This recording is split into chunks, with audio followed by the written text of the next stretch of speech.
I'm going to teach you the entrepreneur success formula. This is the formula. It's very simple. It's easy to apply, that when you actually execute it, it will change the course of your life and your business. The entrepreneur success formula. Are you ready? You need to, if you want to have success as an entrepreneur, combine what you love doing with what brings value to other people. People mess this up. What you love doing with what brings value to other people. In that intersection is your next great, genius, amazing business idea. Here's what most people do. Most people just pick one.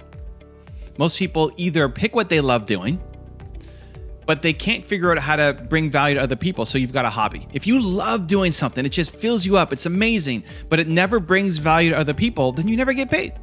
You've got a really fulfilling hobby. And that could be great. And your hobby can be something you do in the evenings and weekends, and it fills up your soul, but you'll never turn that into a business if you don't figure out how to bring value to other people. So you're stuck always having to have a job or go work for somebody else while you're doing your hobby on the weekends, evenings, on the side, etc.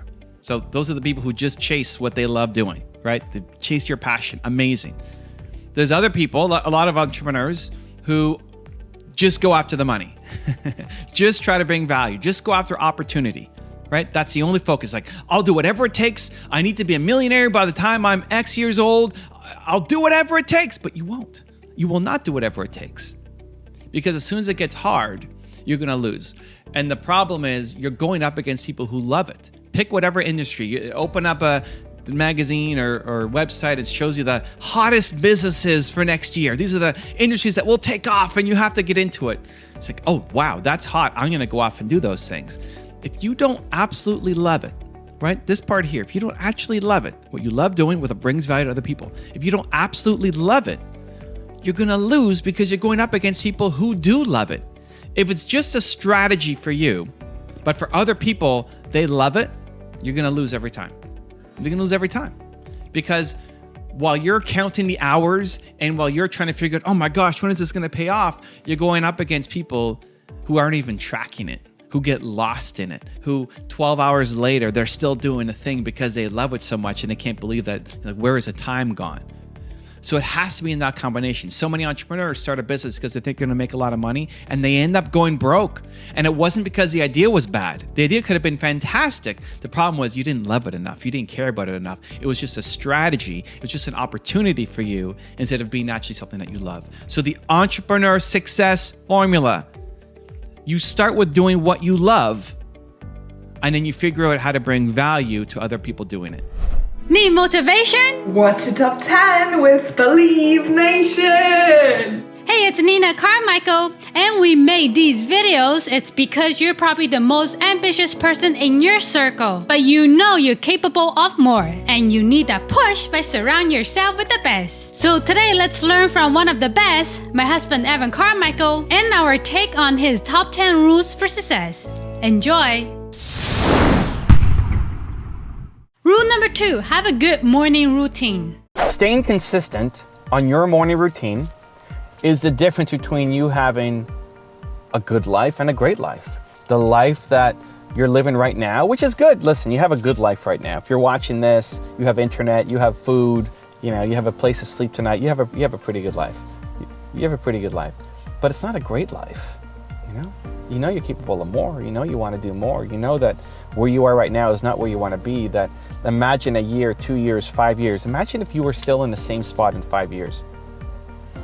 Imagine your life, your health, your relationships, your finances, the impact you're having, your routine, your daily, like what you're doing on a regular, and nothing has changed in 5 years. It'd still be a good life, but it's not a great life, right? It's not a great life. This is the struggle, that you know you're capable of so much more. If you didn't know you're capable of more, ignorance is bliss. You just keep living your life. But when you know you're capable of more, this is the curse of the achievers. Like, you know you're capable of so much more. No matter how much people look at you and say, hey, wow, you're doing so well, you're doing so much.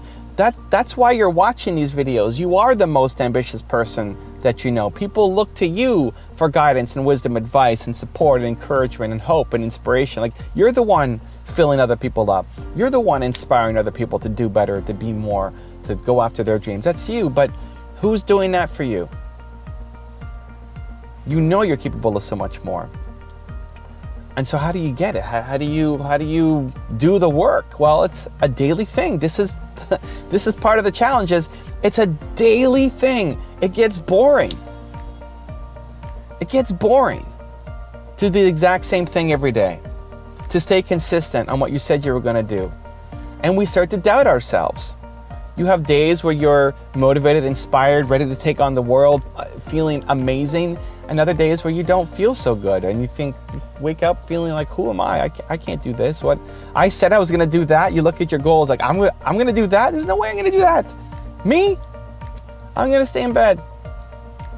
It's the thing achievers don't talk about, is there's a lot of days when you just don't feel like you're worthy of it. You don't believe in yourself. You don't think that you can do it. And it's just that consistency that prevents you from doing the thing. Because you have the days when you're on fire, and then entire days, maybe weeks sometimes, where you're just not doing anything. And so how do you keep that momentum? How do you keep that consistency? It starts with a morning routine. And the goal of a morning routine is to help you feel motivated, bold, courageous, ready to take on the day. That's what the goal of a morning routine is. Everybody's got a morning routine. If you're watching this, you got a morning routine. Everybody doesn't have a morning routine. Most people actually wake up like an accident, right? Most people wake up and they fall into their day and they look at their phone and it's other people's emergencies and other people's demands for your time. That's most people's day. But for you, if you're watching this, you're an achiever and you have some kind of morning routine. But most people's morning routine are also broken because you're not doing it consistently enough, or you're not doing it with enough intent. So if you ask, what's the goal of a morning routine? The goal of a morning routine is to get you bold and prepped and ready for the day. Let me ask you this. If you were to, for the next year of your life, right? 365 days, the next year of your life, you're gonna wake up and do something that would make you feel bold, powerful, courageous, motivated. Not asking you to wake up feeling bold, powerful, courageous, motivated, but to wake up tired, however you wake up. I woke up tired today. You wake up and then you do something that will help you feel bold, powerful, motivated, courageous, and ready to take on the day. If you woke up and did that for the next 365, how much does your life change? How much does the next year change? How much does the impact that you're making, does the actual momentum that you're taking towards your goals, how much does that change if in the next year you actually did that? It should be tremendously, it should be dramatically, because no matter how much you do in your morning routine, one, you're probably not super consistent on it, and two, you're not getting the feeling even if you are. That's what needs to change. Rule number 3, tell your story. Your story is your competitive advantage. Why you do what you do, where you came from, your history, all of the baggage, the imperfections, the vulnerability, all of that, your story is the thing that's going to help you win as an entrepreneur. This is one of the biggest misconceptions and one of the hardest things for us to do as entrepreneurs, to put ourselves out there and share the story. We want to be perfect. We see these big brands. We see people popping off on Instagram and their perfect life and their perfect planes and their perfect marketing. And we feel not good enough and we feel like we have to be like them, but people can smell through it. Think about it. You're going up against some big company, right? Whatever industry you're in, there's some big players. More established than you, bigger budgets than you, deeper pockets than you. They've been there forever. They've got the brand name, the history, the reputation. People know who they are, and you're going up against them. Why would somebody buy from you instead of them? Because of your story. Because you're going to make me feel special. Because in you, I see myself. I see somebody who cares. I see somebody who's going to go off and make a difference where I have no connection to big company, to a big corporation. But what most entrepreneurs do is they try to look the part of being the big corporate. They have a really formal website. They have a really formal photography. They have a really formal bio. At best, you're going to be a junior version of that big company. I need to know why you do what you do. This is how you win. Your heart is your competitive advantage. Why do you care so much? And if you believe, like I believe, that your purpose comes from your pain, that whatever you're doing right now, your deep purpose is to help other people who currently are who you used to be, then I need to know what pain you've come through. Because you might have the answers, you might have the solution, your product, your service, your coaching, your content, whatever, could actually be the solution. But until I know that you've come through the thing that I'm struggling with, I'm not going to listen to you, because I'm going to think, yeah, right, this person doesn't get it. This person doesn't understand me. This person doesn't care. Meanwhile, you do care. Meanwhile, it's the most important thing. Meanwhile, you care way more than anybody else cares. But until you actually share your story, nobody's going to listen. This is one of the hardest things for me to overcome when I started my business, because I always felt, well, nobody cares about my story. Like, who cares? It's not about me. I have no need to be in front of a camera. I'm introverted and shy by nature. I know you may not believe that in watching these videos, but I am. And I remember fighting with my agent, Steve, many times. Steve, nobody cares about what I've done and my story, and I don't like the spotlight on me, so why does it matter? And after years of fighting, and hopefully what took me forever to figure out, if you guys get this in this video, you'll be way further ahead than I was when I was getting started. People learn through your story. And if you've got a message, you telling your story actually perpetuates the message. So you telling your story is not about you and your ego and how you look and how people see you and prizes and awards and anything. It's about making an impact. Because when I know that you've been through what I'm going through, or I know how much you care about something, I'm much more likely to want to hire you. So let me give you a couple examples. I remember I was doing a radio show, and when I first got started in coaching, it was through a live radio show that I was doing once a week. I remember one person calling in, and he had a landscaping business. And I asked, okay, well, what's so different about your landscaping company? Because he was frustrated that all of these teenagers and high school kids were eating up his business, where they say, hey, we'll landscape your yard and we'll do it for minimum wage. And here he is trying to make more than minimum wage. And he's worried that he has to compete on price and he can't do it against these teenagers. And so I said, well, why do you care so much about landscaping, man? Like, why did you pick this business? And I hope for all of you, please, that you have a story, right? If you're picking a business just to make money, you've lost already. You've lost. The entrepreneur success formula is you got to combine what you love doing with what brings value to other people. You have to love it. You have to have a story. If there's no story, you've lost. Go pick something else that you actually can't connect to. But I asked him, why did you start this business? What does it mean to you? And he said, my mom was my hero. And when I was young, she always took me out to the yard and we did landscaping together. And it's always a connection to her. And then there was a line that he said that really caught me, where he said, every lawn that I go to, every customer's lawn that I go help, I treat it like it's my mom's lawn. And right there, it's like, oh my gosh, this guy cares so much. Like, do you think the average high school, after school, summer job, do you think they care as much about your yard as this guy does, right? If he's treating it like it's his mom's garden. And by sharing that story now, you'd be willing to pay more. I'd be willing to pay him way more than a high school kid, because I think that he's going to give a way better service, provide way more value, because I understand the story. Rule number 4, have an infinite mindset. Having an infinite mindset comes from you wanting people to win more than you want them to win with you. You want people to win around you, your friends, your family, your team, your customers, the people you interact with. You want them to win as people in their life, in their goals, whatever they want to accomplish. You want them to win more than you want them to win with you.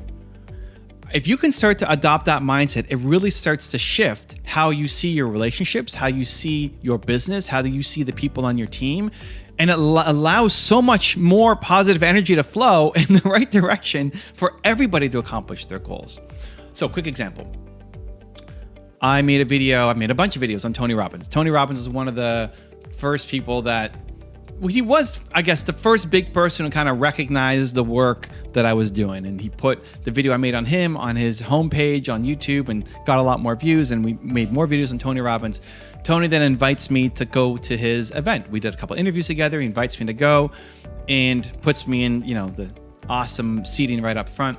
And I got a lot of people coming up to say, hey, Evan, they recognize me. I'm also wearing a hoodie. Not that I'm a celebrity, but in that kind of world, people would recognize me. And they said, you introduced me to Tony Robbins.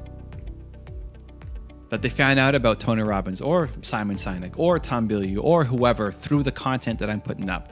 And I had a few people who said, hey, I found out about Tony Robbins from you, and I haven't actually gone back and watched your videos in a while because I've been so deep in Tony Robbins land. And now I'm here at this event and paid thousands of dollars to be here learning from Tony. And I don't watch your channel anymore, but thank you for introducing me to Tony Robbins because that's what I watch now. I'm pumped.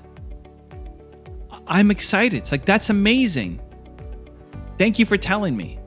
Now, would I love for them to be with me forever? Yes, of course, absolutely. But I'm more happy that you're off winning. If you watch this video and you learn from Simon Sinek and you've never heard of him before, you have, and you want to dive deeper, and then you go and you buy all his books and you subscribe to him on YouTube and you dive deep into his world and you don't come back and watch another video of mine for another 12 months, I'm pumped for you. I want you to win as a human, as an entrepreneur, more than I want you to subscribe to my channel and keep watching videos here.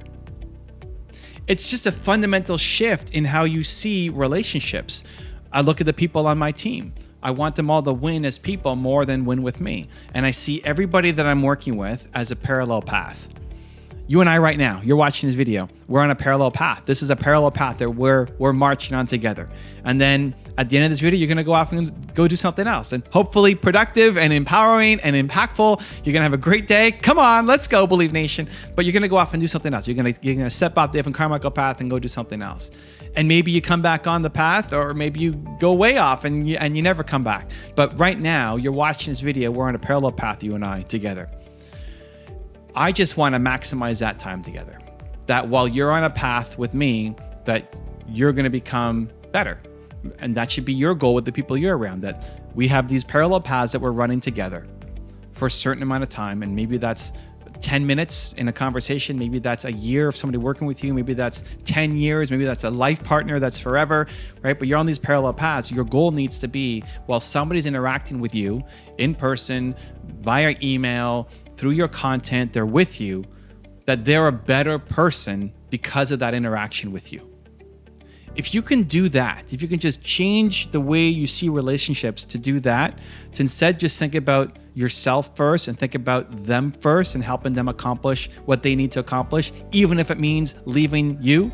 I've recommended people to courses and programs that are not my own. I've kicked people off of my team because I was going to hold them back. They wanted to stay here, but like, you need to go and do that thing. This is too safe and comfortable for you, and I can't give you the thing that you want. You have to leave and go do that thing and push them towards it.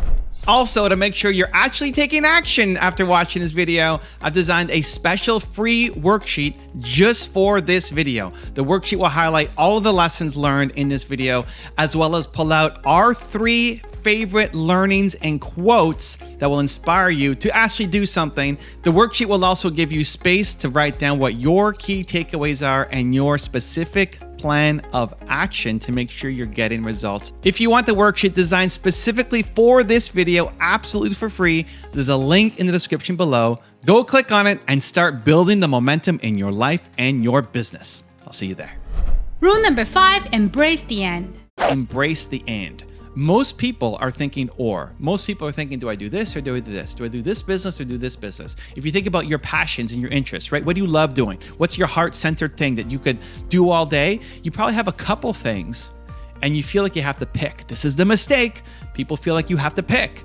You don't have to pick. The actual selection is in doing both of those things combined.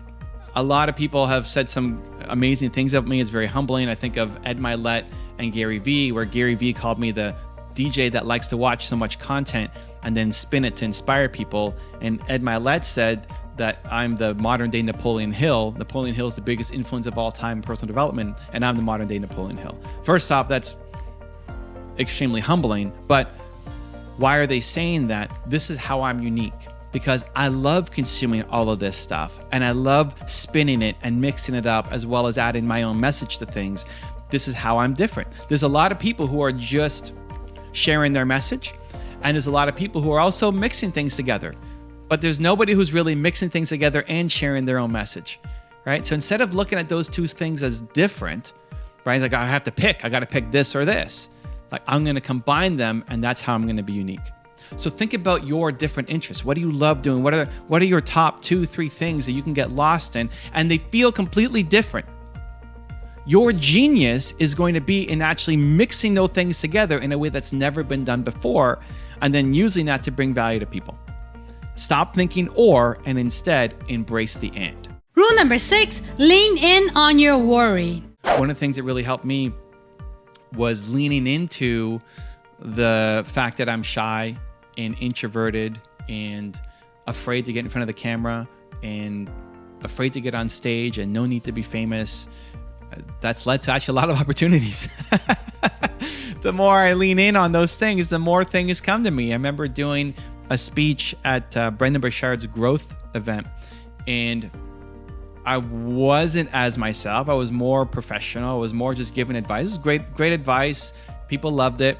And then he invited me back to speak at his private mastermind. And now these groups are paying $30,000 to $50,000 to be in that room. So now there's a higher pressure, like the first one, the ticket was maybe $100. The ticket to this one is $30,000 to $50,000. Like, oh my gosh, extra pressure. And I just leaned in on it.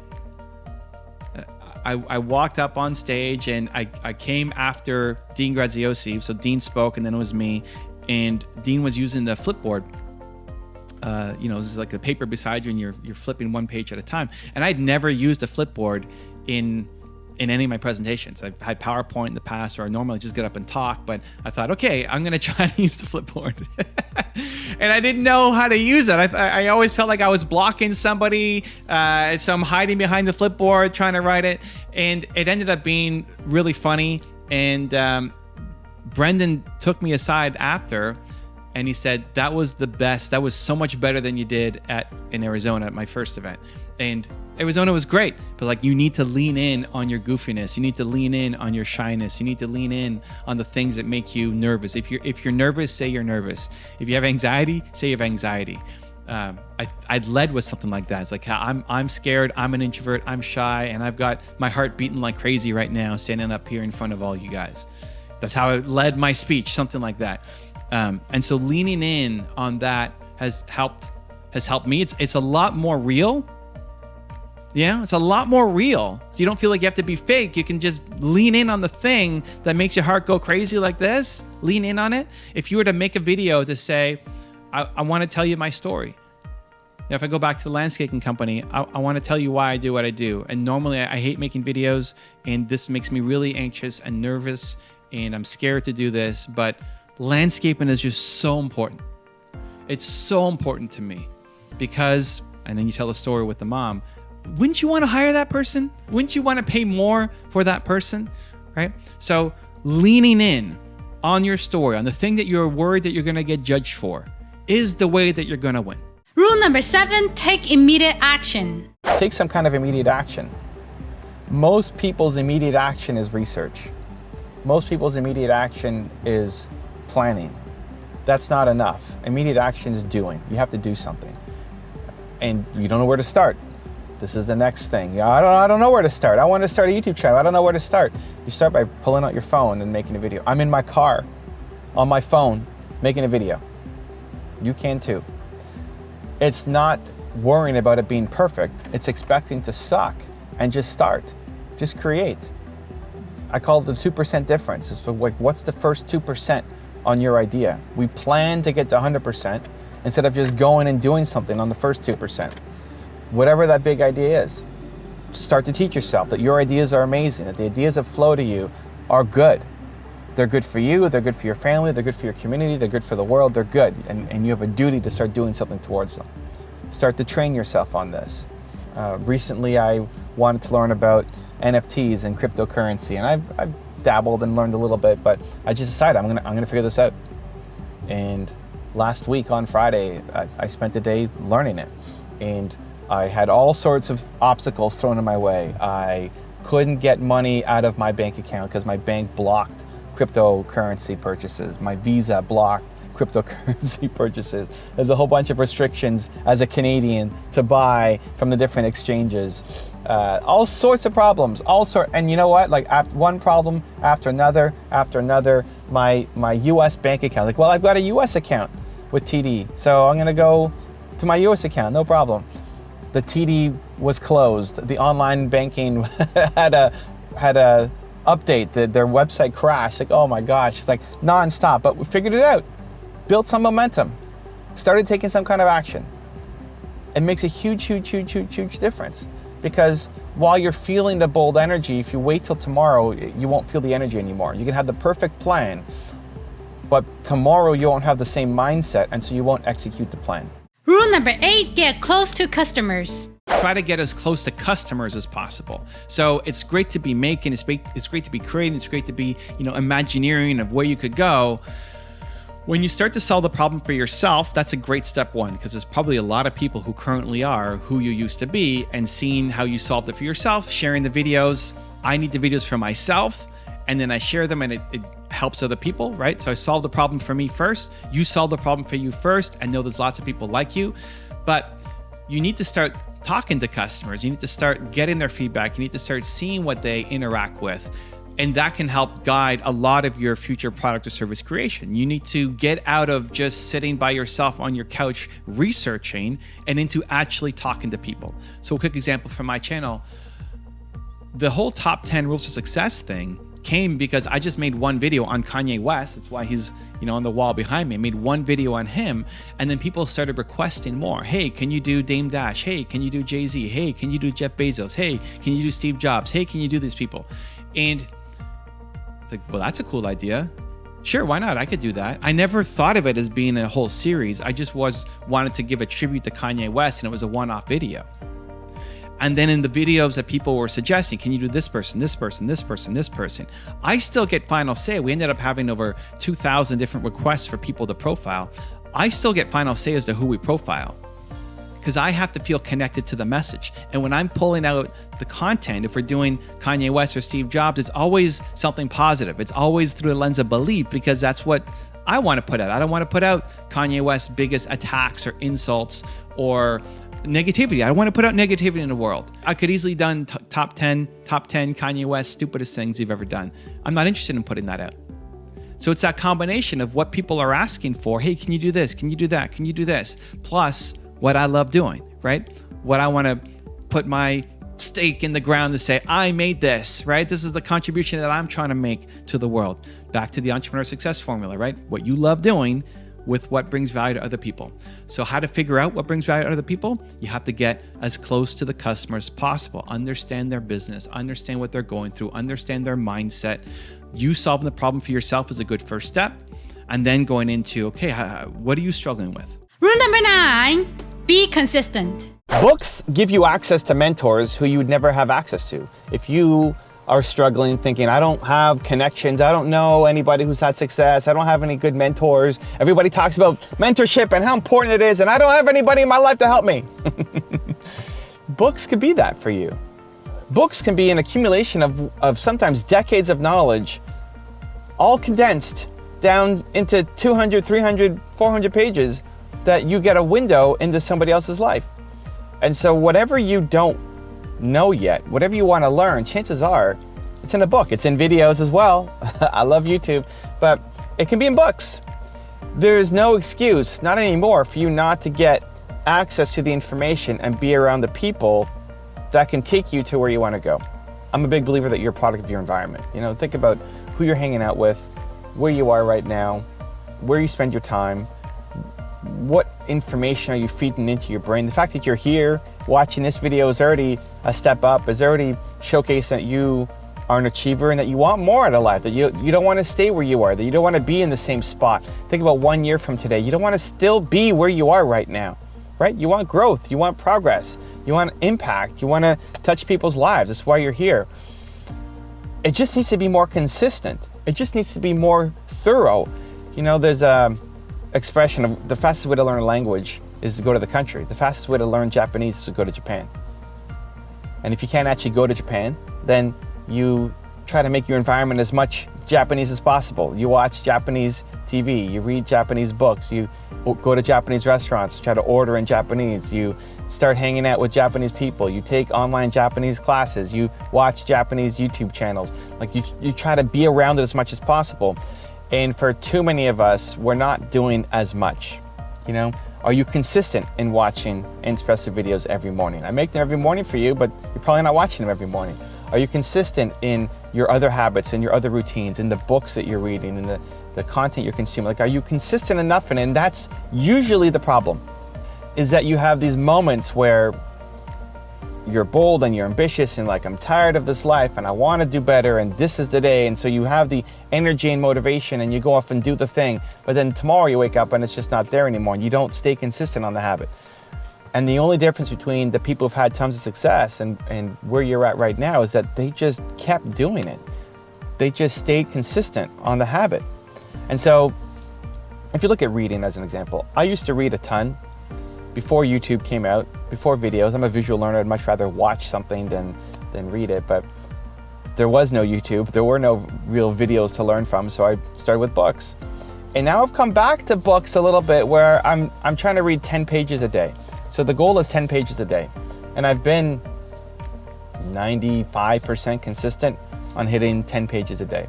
Rule number 10, the last one before our very special bonus clip, do the scary things. Everyone tells you to think bigger, to dream bigger, to 10x your goals, to if you had $1 million or $1 billion, what would you do? I think the bigger problem is not that you can't come up with a bigger vision for yourself, it's the belief that it's possible. That's why I think that lack of belief is the world's #1 problem. For me, for you, for all of your heroes and gurus, all of them. The lack of belief in the next thing, in your big vision, is the reason why you're not following through and being consistent on it. Especially for achievers, you guys, entrepreneurs, you're watching this video, you have big visions. You know, if we gave you the challenge of what is your big goal, what is your big vision, what is the life you want to create, we can get lost in the exercises, right? And that clarity is power, right? Sitting down and writing down your goals and where do you want to become and where are you going to be in 5 years, and all of those things can be great exercises to get you started, to get you thinking. And while we're writing it down, here's what happens. While you're writing it down, you actually feel that it's possible. You've let go of the limitations, you've let go of the restrictions, you've let go of your environment and your situation, said, this is what I want to create. And in that moment of boldness, you feel like everything is possible. And then what happens very quickly afterwards, maybe it's 10 minutes after, maybe it's an hour after, maybe it's the next day, maybe it even lasts a week, you start to look at that list of where you're going to be and you think, wow, I can't do that. Right? Does it sound familiar? Have you ever set some giant goal for yourself, feeling bold, motivated, and then the next day you wake up and say, I can't do that. I'm crazy. I was crazy. It's not even you telling your friends or your family or social media. It's you telling yourself that you suck and you can't do it. Right? That's the inner game that we need to work on. So how do we start to fix it? One, I think it starts with understanding that the ideas that you come up with when you're feeling bold, powerful, inspired, motivated are actually the right ones for you. When you're feeling bold and you come up with something, and maybe that's because you watched a video or had a great conversation or read a book or went to a conference or event, for whatever reason, you've stepped outside your current mindset, limitations, belief system. You've stepped outside. You're looking at you. Yeah, you're looking at a more confident, more bold version of you. And you come up with an idea that you want to do. That, I believe, is actually the best thing for you. And then your head starts talking you down because someone like you can't do it. Be safe, be practical. There's no way you can accomplish it. You don't have the money, resources, education, support system, etc. Whatever valid, these aren't made up excuses. These are valid excuses, valid reasons. They make sense. Otherwise you wouldn't believe them. But that's your job, to still go off and do that scary thing. Step one is when you're feeling that boldness and you come up with an idea, understand that that's actually the best you talking. That's actually the thing you have to go off and do. You have to start building some momentum towards. And your brain will forever try to keep you small. This is the challenge, is that we're not consistent because we don't believe that we can do the things that we say that we want to do.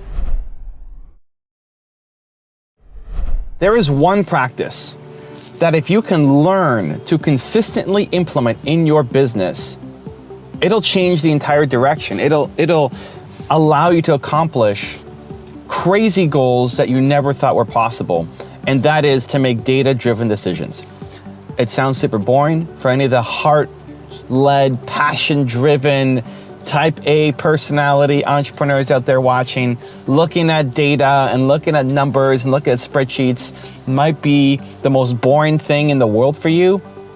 But when the data is coming from your customers, the people consuming your content, the people who you're ultimately selling to, and you get insights into them, it can make a dramatic shift in how you see your business, how you operate your company, and how much money you start to make.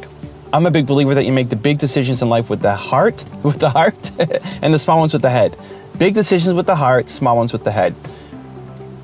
The heart is, why do you do what you do? Why have you started this business? Why is it so important to you? What is the mission you're trying to solve, right? So for me, I want to solve the world's biggest problem. I want people to believe in themselves more. That's the heart. There's no science attached to it. It's just heart. It's just art. The heart is art, right? It's just creation. And I love tapping into that side.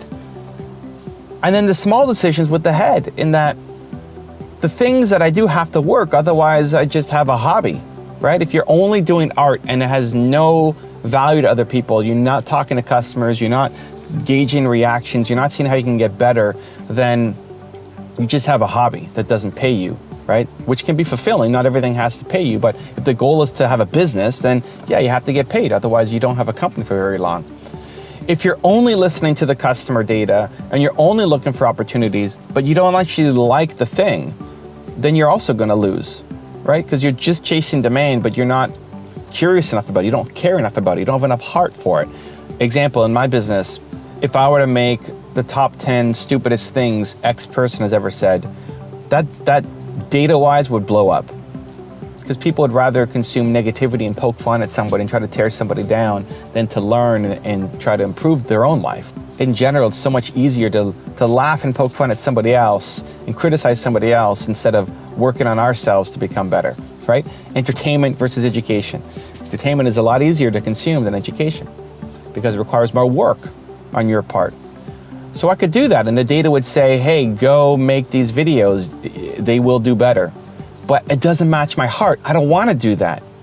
So the heart gets the veto power, but you have to still listen to the brain, right? So big decisions with the heart, small ones with the brain. So let's bring it back to data-driven decisions. A lot of people struggle with it because they don't know how to make data-driven decisions. They don't know what numbers to look at. They don't know how to collect the information. They get, quite frankly, bored of looking at the information, the data. And so then they make subjective opinions and often make the wrong ones. Yesterday, I'm on a call with a team of somebody super well known. Huge presence. You would know his name. You've heard it inside out. I've profiled him millions of times, on my own channel. That kind of narrows it down, but I'm not going to tell you who. So I'm on a call with his team, and we're looking at some of his YouTube videos, and the goal is to reach even more people on YouTube. Great. So we looked at one of the thumbnails, and his team said, well, he picked this thumbnail. Like, yeah, but this thumbnail is just not going to work. Like, this thumbnail sucks. From a best practice, from everything I've seen, from doing 12,000 split tests on YouTube thumbnails, like, this is, with a very high degree of certainty, not a good thumbnail in terms of getting impact, getting more people to click on it, getting more people to view it.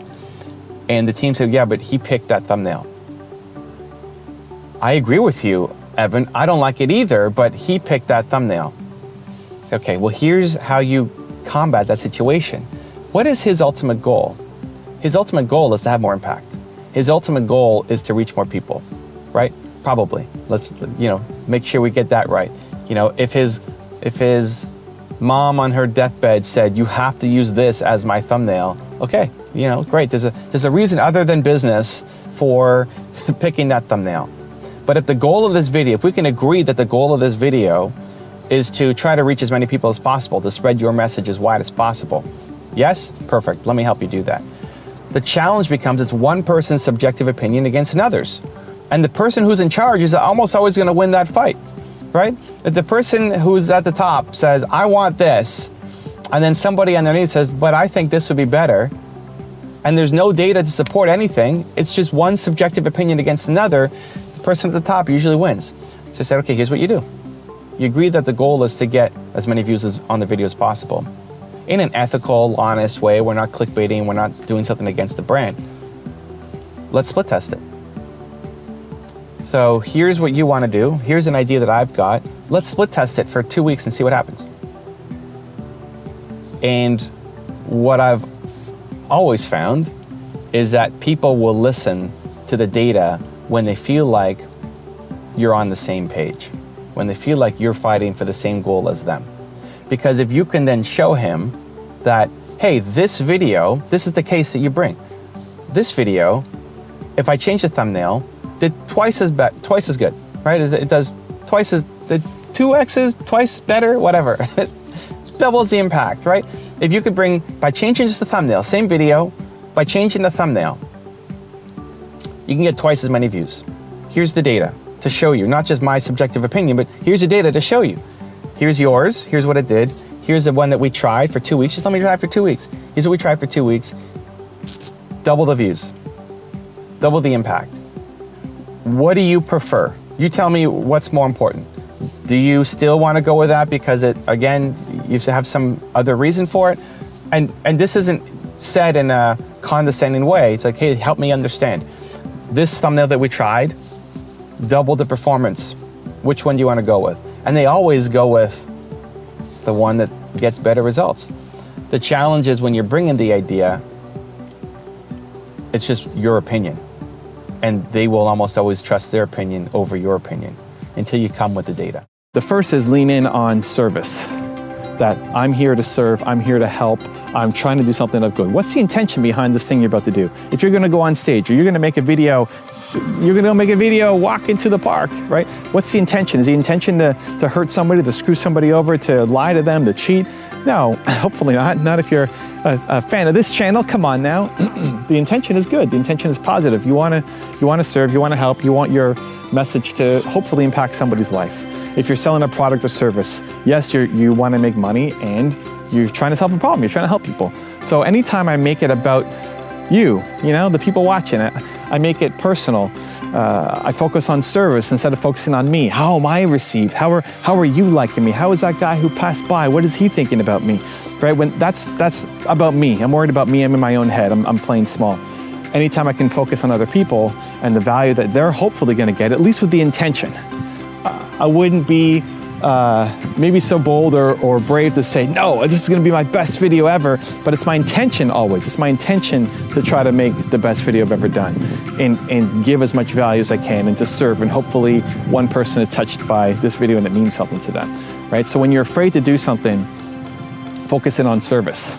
Reminding yourself every day of how amazing you are, I think is one of the greatest gifts you can give yourself. And it's not about ego, it's about confidence. Confidence comes from a place of strength.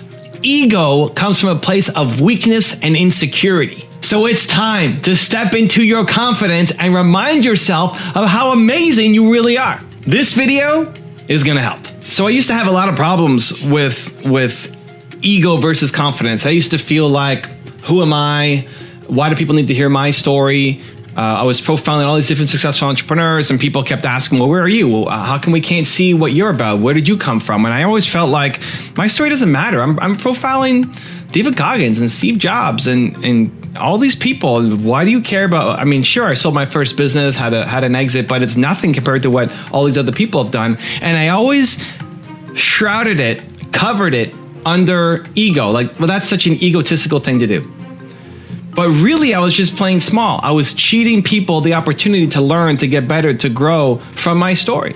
That my story has value. It's the belief that my story had value that took some time to really work up. Even making videos on my channel, the #1 most requested person for top 10 was me. And I resisted for maybe 2 years of even making an Evan Carmichael top 10 because I just felt not good enough. I felt like that's such an ego play and not coming from a place of confidence. And yes, my message has impact, has meaning, can help the world.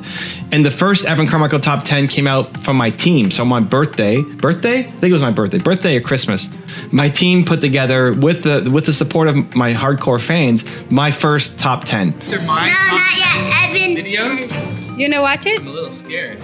And that's the one that went live on the channel. And ever since then, we've done a regular series of me being on the channel. But it's been a real progress for me. It's been a real evolution. It's taken me a long time, and hopefully you can get there faster. This has been almost 20 years of me sharing ideas and content and slowly stepping into the light and slowly building more confidence and more belief. And I hope that with the content I'm making and the experiences I'm sharing, you can get there a lot faster. The world's biggest problem is a lack of belief. The biggest problem for me, for you, for Brendan Burchard, for everybody is a lack of belief. You believe in yourself to the extent of what you've done, that you can do it again, but you don't believe in the next step. You don't believe that you can go from here to here. This is why I think everybody has what I call Michael Jordan level talent at something. Like you're a genius. You are the best in the world at something. And it's not what you went to school for. It's not what your parents taught you. It's not what the people around you are doing. It's probably something very, very, very different. And unlike your parents or grandparents, it's actually possible now.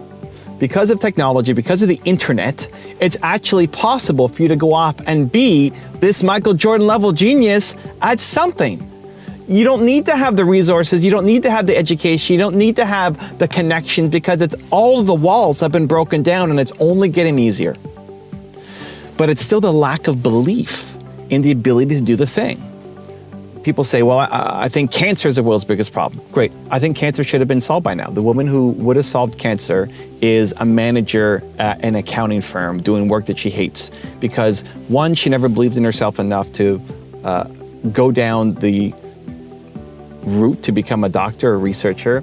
And two, even if she started, she didn't believe in herself enough that she could be the genius at it, the Michael Jordan level genius, best in the world at something. And this is what happens. We settle, we get stuck, we get complacent, we find all these reasons and excuses why we can't do it, where really it's just fear and lack of belief. And every time you break through, every major breakthrough that I've had in my life has come on the other side of me believing in myself more that I could go off and do that thing. Use the no's as fuel. And I add this in not because I use it, but because I know it works for a lot of other people. And I'm channeling Tom Bilyeu right now. This is one of the things that Tom does. He credits to having his success. If you know Tom, Impact Theory, built $1 billion business with Quest, and now has his awesome YouTube channel. He has a list. He has a list of all the people who doubted him, who didn't believe in him. And whenever he feels like he really needs that extra motivation, he goes to that dark place and looks at that list and say, all these people did not believe in me. I'm gonna show them wrong. I don't do that. I don't get a lot of power or strength for myself of being in the dark side, of proving somebody wrong. But I think it can be very beneficial for people, and a lot of people do talk about it. So I wanted to at least give that to you as an option. Use those no's as fuel. Use that your mom telling you that you suck and you can't make it. Maybe she doesn't say that you suck, but that you can't make it. Using your friends or haters online saying that you're never gonna do it. Using that as fuel to say, I'm gonna show you and prove you wrong. I just think the danger is if you live in there for too long, if you're only fueled for the dark side, it consumes you. If you're only doing something to prove somebody wrong, you're never gonna stay consistent, persistent enough, because it's not a good enough reason. At the core of doing the thing has to be you love doing the thing. You wanna serve, right? You're built to serve. You wanna serve, you wanna help, you want to help, right? But if you have to channel the dark side every now and then, use those no's as fuel to help you get forward, then go for it and give it a shot. Your actions have to map to your ambitions. One of the biggest challenges people have is figuring out what does balance look like for you. You don't want to have Jeff Bezos's calendar. You don't want to have Evan Carmichael's calendar either. Balance looks like something different to us. Finding your version of balance, mapping your actions to your ambitions, and then having the courage and the confidence to chase that down and apply it to your life when the people around you are saying you're nuts, you're crazy. That's the juice of life. That is where you'll find peace as well as your success. So as an example, let me walk you through a typical week in the life of Evan Carmichael. I like having my morning routine that I do pretty much every day of the week. I have my evening routine that I'll do pretty much every day of the week. And then I have different days for different things. I find that if I have one full day to focus on just one main task, I'm much more productive. So on Mondays is my mentoring day, and I'm spending the whole day mentoring the people on my team. We're growing. We've got over 25 people on the team, and some people I talk to every week, some people every month, some people every quarter, but I spend the whole day just figuring out how can I make the people on my team better, listened to, heard, improve training, skills, all of it. That's my whole day on Monday. And all I'm doing is being in the mentoring zone. Tuesday is my YouTube day. I'm making videos, I'm strategizing, I'm planning, I'm creating, I'm all in on just making YouTube videos. My team doesn't bother me on Tuesday. Unless it's an urgent emergency, they're not connecting with me on Tuesday because I'm in YouTube mode. Wednesday is my project day. I work on the things that I want to do to grow my business, whatever project is on my mind right now. So right now, Built to Serve, right? Getting the book out, promoting it, working on my email campaigns and sequences and funnels and all of that is most of Wednesdays. Thursdays is my public facing day. That's when I'm doing interviews and hangouts and podcasts and being on people's Instagram shows and YouTube shows and radio shows. It's all day. It's 25 minutes on, 5-minute break, 25 minutes on, 5-minute break, my entire Thursday. Fridays is my CEO day, and so I'm doing bigger picture projects to help build my business and grow it forward. Saturday becomes fun day. Saturday is when I'm spending the day with my wife. Normally, I'm planning a new food place for us to go eat and looking at festivals for us to go to and enjoy. We're in coronavirus time right now, so we're in lockdown, but it's basically non-work day, and I'm in charge of planning a day for myself and my wife to have a fun day that I know she's going to enjoy.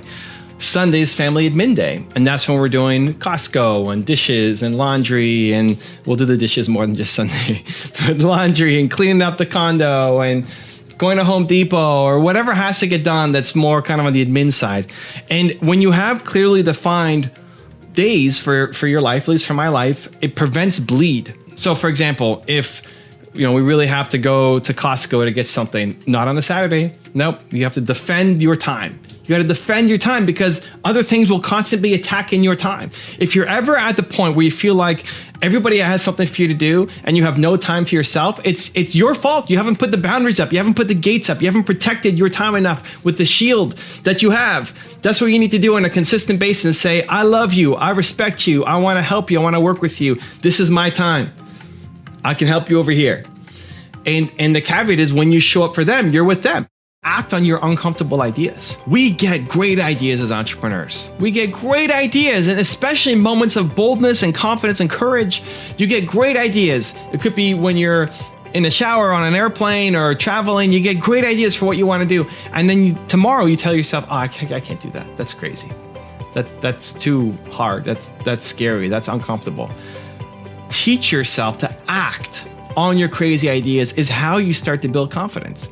Because if you come up against a crazy idea and then you allow yourself to say, well, that's too scary, that's too hard, that's too difficult, I can't do that. What you've taught yourself is you don't have courage. You've taught yourself to come up with ideas, but then not trust in yourself. And so when you come up with the next idea, you're telling yourself, I don't trust myself. When you set a goal for yourself to hit some big goal, you don't believe yourself anymore because all you've done is taught yourself that you set goals, you have ideas, and you never follow through. You've built this identity of I'm somebody who doesn't follow through. That's what you need to start to destroy. That's what you need to destroy and squash out of your life, that identity of I don't follow through. Your ideas are genius. Your ideas are amazing. This is why Play Bigger truly will help. You get an idea in your awesome environment, act on it, do something, lean into the uncomfortable, lean into the things that cause a little bit of your heart to beat and cause some anxiety. That's how you start to make the shift. Decide on your top 3 goals right now. What are your top 3 goals? Most important things to you right now. What are your priorities? The 3 big things that have to happen for you, what are they? Get clear, get specific. If you don't know what they are, that's why you're not chasing anything big down. If you haven't thought about it, then that's the problem. You're stuck in these small projects for life. What are your 3 big goals for your business and your life right now? Staying in your cocoon and only hanging around the same 5 to 10 people, if those people are not more ambitious than you, then you're going to stay stuck. You're going to feel good about yourself because you're pushing everybody and you're optimistic and you feel good relative to where they're at, but you won't be growing. You are probably the most ambitious person that you know. You're the most positive, most uplifting, most energetic, most ambitious person of any of the people that you hang out with. And that's great and fulfilling and you can serve them and help them, but it limits your own growth. you stay stuck or you stay super slow growing. And so you need to inject people who have a greater belief system than you into your life to make you feel like you can grow and continue to get better. And that could be somebody who's actually in your life. Quick, like, side note, if there's anybody in your life at all who you've met once, twice, 4 times, right? It doesn't have to be your family. Somebody that you've hung out with and met that made you feel better about yourself when you left them, holy cow, hang on to that person. I love what I say, collect good people. Hang on to those people. Find a way to do a business with them. Find a way to spend time with them. Find a way to hang out with them. When Brendan Burchard reaching out to me to do this business together, right? Like, he's finding ways to hang out with what he thinks is good people. So, you know, that's a tremendous honor on my part. So if you have anybody like that, and again, it's probably not the closest people to you. You have to go on the fringe, the people you have spent some time with. Try to spend more time with them. Find the reason to do it. Whether it's starting the business together, or whether it's just having a monthly coffee together just to connect again, do it. If you don't have anybody like that in your life, don't stress. That's why there's videos. That's why there's books. That's why there's podcasts. If you actually started your day with an espresso video every day, your life will start to shift. You won't notice it tomorrow or the next day, but a month later, 3 months later, 6 months later, you start to see, I'm thinking bigger now. I'm more bold. I'm more confident. I want to do bigger things with my life. Well, why is that? It's because you're hanging around people who are doing bigger things with their life, even virtually. So I can learn a lot from Brendan, who I've met and now doing a partnership with, but also from Oprah Winfrey and Elon Musk and all these people. The more I'm around them, the more they pull me to want to think bigger. Focus on progress. When you focus on progress instead of the end result, that's where I think you can keep your motivation, keep your belief. When I first started making my videos, I wasn't getting any results, right? Nobody was watching, nobody was commenting. I felt like a loser, right? Like, nobody cares. It's not happening. I'm not getting the results. Understand that you very rarely ever get results at the beginning. If you focus on just getting the results at the beginning, you're likely going to get too discouraged and quit. It's not that the results aren't important. It's just people have a too short an attention span. And when you focus on the results at the beginning, it is too discouraging and you do give up. Instead, you focus on the progress. Are you getting better? Are you learning? Was your video better than last time? Did you show up with more energy than last time? Did you have better points than you did last time? Was that sales call you did better than the one last time? Was your next test better than it was yesterday, right? Are you getting better? Because if you can say, I'm getting better, if you're making videos and you look back a week later, a month later, and say, man, I still suck, but I'm better than I was a week ago, a month ago, and you can focus on the progress. At least for me, it really helps fuel my motivation, my belief in myself that, hey, if I made that growth from here to here, then I can make more growth from here to here. And at the beginning, here's the thing, at the beginning, the growth is pretty fast. When you're learning something from scratch at the beginning, you actually learn very quickly. It's at the end that it gets harder. For me right now, to keep getting better is harder. I don't see as big a return on my progress as Evan Carmichael growth from last week to this week, from last month to this month. How much better am I on camera from last month to this month? Not that much. It requires even more effort and even more mentorship and even more practice and training to get better as when you're close to the top.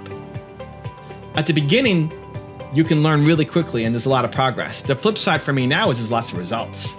Right? When you start actually getting good, that's when the results kick in. So then you can start focusing on the results. Say, hey, is this working or not? Is this video doing better than the last one or not? Because you start getting some data and results to work with. So at the beginning, you're focusing on the progress. Am I getting better? Am I improving? And am I learning? Is it better than I was last week? And then as that starts to taper off, you might get frustrated with your progress. But good news, you're going to start seeing results come in. And that'll keep you motivated to keep going as well. Don't compromise is an amazing message, but too many of you who are perfectionists will hear that message and use it as an excuse for not taking action. I'm a firm believer that planners need to do more and doers need to plan more. And here's the problem. Planners do not need to plan more. You're already great at planning. You will plan your life away and never actually take any kind of action. And so for the perfectionists out there, for the planners who want to have the perfect plan before you do anything, this is an amazing message, but you're not hearing it correctly. It's not don't compromise on having the perfect plan and just sit in your room all day and don't take any action, because Steve Jobs was a doer.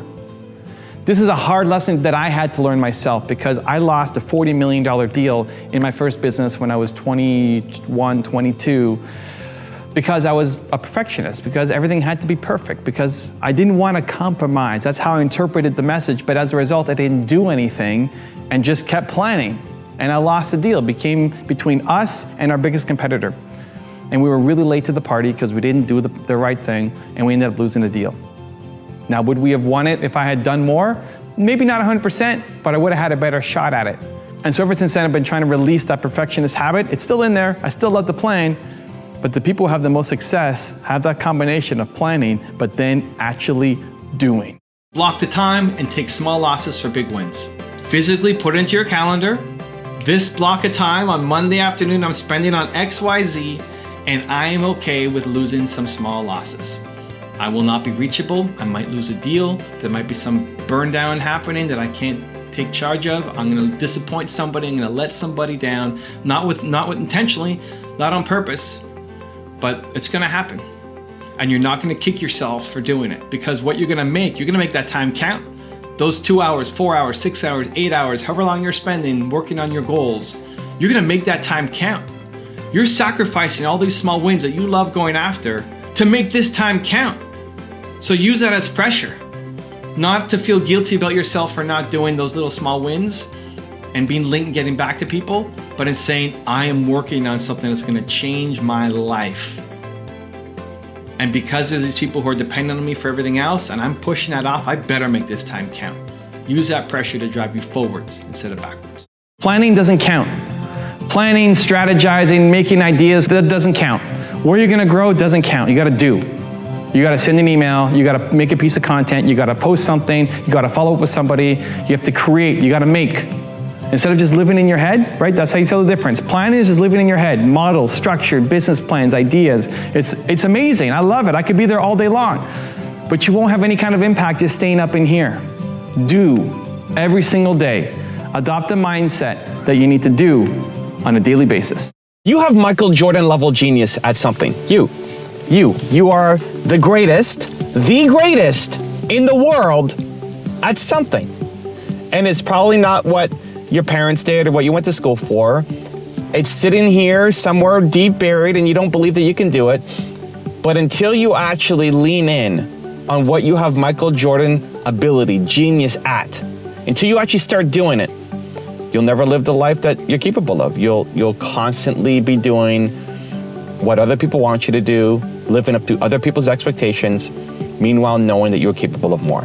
I often get into fights, maybe not fights, discussions, maybe arguments with people about when they're making YouTube videos, for example. Thought leaders. I'm deeply passionate about helping more thought leaders get onto YouTube. I want to see your message out there because I believe that your message can change the world. I think your message can impact people's lives, that people like you, who you used to be, they need to hear your message and you're too scared to get it up there. And one of the biggest complaints or one of the biggest objections people have is, well, I don't know how to edit, I don't know how to film. And what they end up doing is you spend 20 minutes making a video, recording it, and then 5 hours editing it. What you're doing there is training the wrong skill. If you want to make a video like this, right? You're gonna sit in your car. I'm still just making this video off of my phone, right? I just have can you see in my glasses? Maybe you can see. Look, I've got there we go, this is cool. Look, I've just got a little mini handheld, whatever, tripod, I guess. A selfie stick, more like it, and my phone.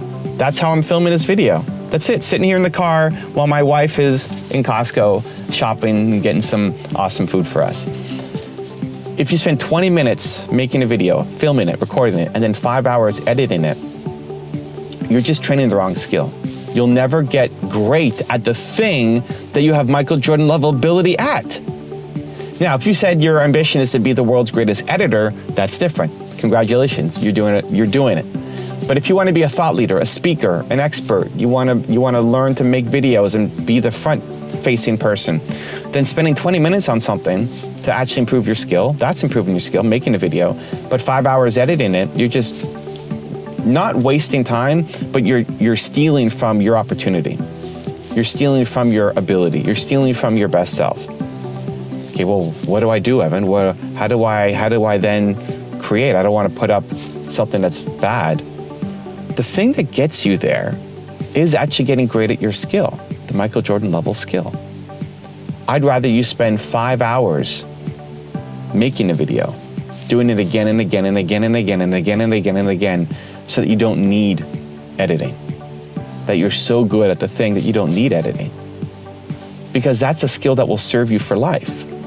Because when you go on stage, you don't get to edit yourself, right? There's no second takes. When you go on TV and you're being interviewed, when you go on people's podcasts, you're being interviewed. If you're teaching yourself that you're only good when you're edited. And that's not your Michael Jordan level ability. This whole seriousness versus playful thing, I agree that it's important to be playful. I think smiling is great. I think having a happy, optimistic, positive way of thinking about things is really important, especially as entrepreneurs, because we have to deal with so much crap and so much pain, so much misery, so much rejection, so much other people's negativity around us, that if you are not playful, if you are not joyous, then it's really, really hard to keep going on your mission. And it's ultimately why a lot of people stop and they quit. They get consumed by the negativity and they have to leave it and go off and do something else. That being said, I also think there's a time for seriousness. I think it can really help you. I think it can help focus you. I think it can help drive you forward on your mission. The way I see playfulness and seriousness are two sides of the same coin. I think you need both. I think they're not opposite of each other. I think they complement each other. I see it as the same thing as ambition and gratitude. I think you need to be really ambitious. I think it's important to have big goals and set a life for yourself that you want to go off and accomplish and keep striving to do it. And I think it's important to be really grateful for everything that you already do have. You are spoiled, you are lucky, you are so fortunate just to be alive, just to be living in your country, just to be able to watch these YouTube videos. There's so much that you have to be grateful for that you don't even recognize. And so I think both of those serve each other. I think if you are just overly ambitious and never are grateful, I think it just leads to a really dark place. I think it's never enough and it just becomes all-consuming. And I think if you're only grateful all the time and have zero ambition, then that's a happy life, but you're not helping others, you're not serving others, you're not fulfilling the potential that you have inside yourself. And so I think of them as both being necessary. I think you need both of them. I think one standalone doesn't help you get to where you need to go. And so I see that as the same thing as playfulness and seriousness. I see them as two sides of the same coin. I think you need both of them at different times to help you go off and be that best version of yourself. You start thinking about, okay, I'm not great at these things, but they need to get done, right? Some of these things have to get done. First, you want to eliminate. If you don't have to do it, then don't do it. There's some things that you're doing that actually don't matter. There's some things that I'm doing that don't matter, that you think matter, but then when you analyze, like, that doesn't even matter. Nobody even cares if I do that thing or not, right? Just eliminate it. Don't give it to somebody else if it shouldn't even be done in the first place. You eliminate it. Then you automate it.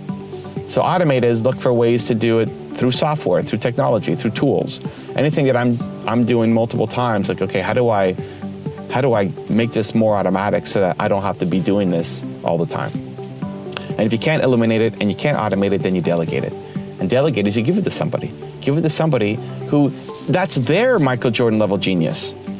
Editing these videos, I have an amazing team. You know, Christina, hi Christina, is amazing. And that's her Michael Jordan level genius. She makes amazing videos. She can edit way, way, way better than I ever could, let alone than what I can do right now. And when you find people who they are the Michael Jordan level of the thing that you suck at, that's when you can really start to explode. Now you might not be able to afford them yet. So what can you do? Well, one, you get people who can volunteer, who can maybe do some kind of barter. Like, entrepreneurship is about being resourceful. What can you offer them and what can they offer you? What kind of trade can you make? If you have no money, what kind of trade can you make? Instead of saying, well, I don't have money to hire somebody, so I'm just gonna do it myself. You have to start being more strategic. You have to start thinking, okay, what am I so fantastic at? What is your Michael Jordan level ability? And how can that be of value to somebody else that in exchange for me helping them, they can help me with this thing? That's how entrepreneurship works. The ones who really, really win, they're not the ones who do it all themselves. They're the ones who are resourceful to find ways to bring on a team. right? The ones who are ultra successful. Number 2, schedule your do time. What I want you to do is plan for 1 hour every single day. If you're an entrepreneur, 1 hour every day where you are doing. Pick a time. Ideally, I think morning, like if you get in at 9, then 9 to 10, first hour of the day. But if it's not, then block in your calendar. This is important. This is what will change your life. This is what will change the trajectory of your business. If you are stuck constantly in just responding to people and in planning perfectionist mode, do time, right? We said do it daily, point number 1. Now you got to schedule it in. Just have an intention won't do anything if you're not actually taking action on it, right? You're not doing the thing that you promised to do. You're not doing the doing. The progress that you will make, the closer you get to your goals, will be a reflection of what you are putting in your calendar, what you are actually doing. So I want you to schedule 1 hour today of do time every single day where you're going to be making something and pushing it out to the world. You can't feel grateful and sad at the same time. You can't feel grateful and upset at the same time. You can't at the same time feel grateful and hurt, vengeful, rage. You can't. Gratitude is the opposite emotion, the opposite expression of all of those things. So whenever you're feeling low, down, negative, hurt, upset, the answer is gratitude. I don't like staying in negative emotions for too long. The only one is grief. I think the only one that I let happen is grief, because I think you just have to work your way through it. I don't want to trick myself out of grief because you're feeling it for a reason. I don't actually think it's a negative emotion. I think you have to just work your way through it. But everything else, upset, anger, hurt, jealousy, rage, think about all the other negative emotions that you experience. I don't want to stay in them for too long. They don't serve me. They don't serve you. They don't allow you to show up as your best self. And so the fastest way out is gratitude, because there's always something that you can be grateful for. It's just a perspective shift. If I was sitting here in the car feeling upset or feeling sorry for myself or down on myself, I can always think back to, man, I used to make $300 a month and feel like I wasn't doing anything, that I was bringing no value, that I wasn't contributing anything. And now I get to sit in this car. I get to sit in this car, right? That little shift can make all the world of difference. I was talking to Jeremy yesterday on my team, and Jeremy is an entrepreneur I invested into, 18 months ago, I guess. He used to have a job working at a grocery store, hating his life, knowing he was capable of more, earning minimum wage, and just not liking what he was doing at all. And now he's built over $500,000 business a year doing YouTube consulting based off of what I taught him, and continue to teach him. He's got a $500,000 plus business now. And we were talking yesterday, and it was a little down because, there's the client who left him, and that happens, right? Any client service business, you get bad news, clients will leave you, you will at some point underperform, you will disappoint people, that's gonna happen. And my job is to help give more perspective, to say, dude, it's okay, you're still great. Look at what you've built in the past 18 months. Look at where you were. You used to be a grocery store clerk. Now you're working with amazing people, helping them build their channels, getting paid insane amounts of money compared to what you're used to. Like, how much money do you have in your bank account compared to where you were 18 months ago? How much more fulfilled are you in the work that you're doing right now compared to where you used to be 18 months ago, right? How much of your world has changed? So don't get too down, because the down doesn't serve you. Most people can't handle radical honesty. We can't handle it because we're too caught up in other people's opinions. We care too much about what other people think about us. We're so insecure that if you actually got honest feedback, you'd feel like you suck as a human, not that you just have an area that you need to work on. We can't separate between skills that we need to work on and us. The fact that we suck at a skill, we interpret as we suck as a human because we care too much about what other people think, which is why radical honesty is not something that we generally lead with. But until you get to the point where you can have that both with yourself and at least with the closest people around you, until you get there, you won't have fulfilling, deep, meaningful, honest relationships. When I think about radical honesty, I think about it in two ways. One of giving it, being able to give honest feedback, and then being able to receive it. Two different sides of the coin that I'm gonna break down in this video. So in terms of giving it, We would love to be able to give more honest feedback, right? How many people in your life would you love to have a more honest conversation with and tell them what's really on your mind? You don't, because you're afraid of how they're gonna react. You're afraid that they're gonna get hurt, they're gonna freak out, they're gonna judge you more, they're gonna run away, whatever. You're afraid of the reaction. And so the way around that is to show love. When you give honest feedback to somebody, the initial reaction is negative because they feel judged. That's really at the core of it. Like, they feel that you are judging them. They don't feel the love. So you have to lead with love. The more that they feel loved, that then you give the feedback, they know it's coming from a loving place, they're much more receptive. Get used to releasing imperfect things. It doesn't mean that you settle for crap. That's not the message. It's not just, okay, this sucks, so we're gonna release it and not care about it anymore. By releasing imperfect things though, and then tweaking it and getting better, you are getting used to doing. You are getting used to not just holding on to your perfect concepts and perfect dreams forever. For me, an example could be to make imperfect videos, do Instagram stories. And if I make a mistake, I post it. If I make a mistake, I try to make it into something fun. When I was in Boston, I was trying to say, we're gonna go see some dim sum. We're going to a dim sum restaurant. And I'd say, we're gonna go to dim sum, right? I stumbled on my words and I made it into something fun. And I released it, like, yes, that's the best, put that out there. Perfectionists need to get used to losing the perfectionist habit.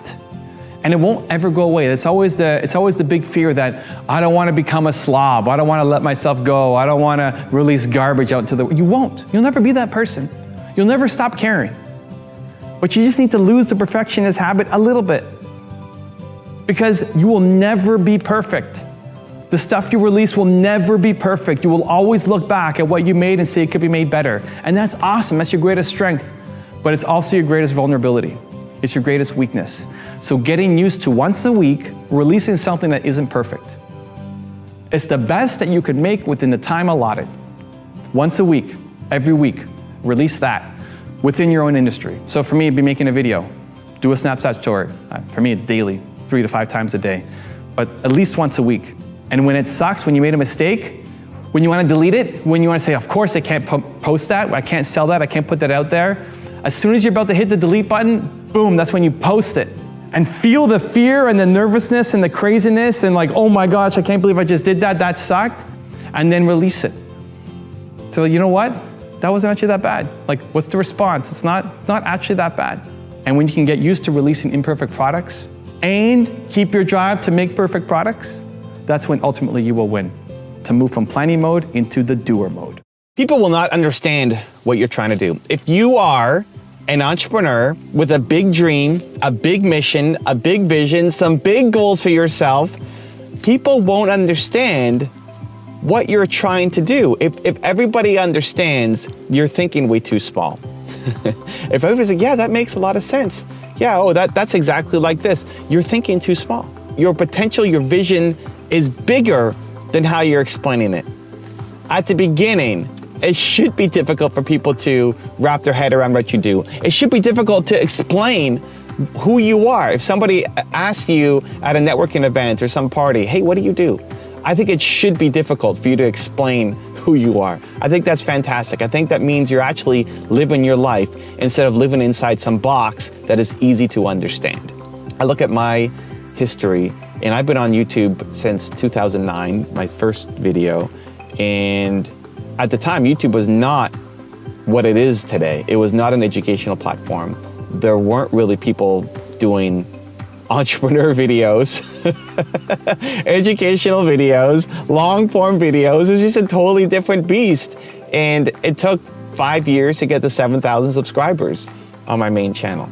5 years, 7,000 subscribers. I remember one of the videos that I loved the most. I was so proud. I spent the most amount of effort and collaboration time in creating this video. And it was a long video. It was 6 minutes. It was a 6-minute video back in the day. So it was this long video. And I showed it to somebody when I was basically ready to release it. I showed it to somebody who was in the industry, who's not in the YouTube industry, but in the video industry. And I showed it to him and I said, hey, what do you think? Like, I'm pretty happy with this video. Do you have any thoughts, feedback, suggestions? And he just didn't want me to publish it. He said, nobody's gonna watch a video that's 6 minutes long. Nobody. It's just way too long. Nobody's gonna watch it. He told me that I didn't understand how the internet worked. And just, I don't know, just poured into me. I shared some of the exact quotes in Your One Word, my first book, of what he said to me. And he was an expert, right? He was somebody who wasn't just some guy off the street. He was a guy who was in thought leadership, did a lot of video content, and him telling me that this would never work and it was too long, that I didn't understand how things work. And a younger, less experienced Evan might have listened to him. But at the time I felt, okay, I don't know, maybe he's right. But I spent a lot of time on this thing and I liked it. It moved me, it inspired me. So whatever, I'll just post it. Who cares? If it ends up being a giant flop, then lesson learned, maybe it'll inspire, a couple hundred people, and I had fun doing it, right? And so we released it. And at the time, my best video had 100,000 views in a year. And I was so proud of that video. Man, 100,000 views in a year. That's awesome. This video launched and I did 100,000 views in a month. It ended up being my best video on the channel. It's not anymore, but was the best video on my channel for maybe a couple years. Now it's got, a couple million views on it. And it's just a reminder that I'm trying to do something big. You are where you are because of your environment. The easiest way to change where you are right now in life, if you're not happy, you want to change where you are right now in life, the easiest way to do it is to change your environment. Change who you hang out with, change the videos that you watch, change what you wear, change where you go, change your habits. When you change your environment, it automatically triggers new thoughts, new beliefs, new mindsets inside you. Where if you hang out with the people who are not living the life that you want, you're watching the videos of people who are tearing each other down instead of educating and lifting people up. When you're constantly surrounded by negativity and small-mindedness, guess what you become? If you can switch it, if you can choose consciously to make a change in your environment towards a better life, that life will start to manifest. So when I was on my tour in 2019, it was the first time I got to meet John Assaraf. I was going to San Diego, and John's team heard that I was doing my tour and said, hey, if you're coming to San Diego, would you like to interview John for your channel?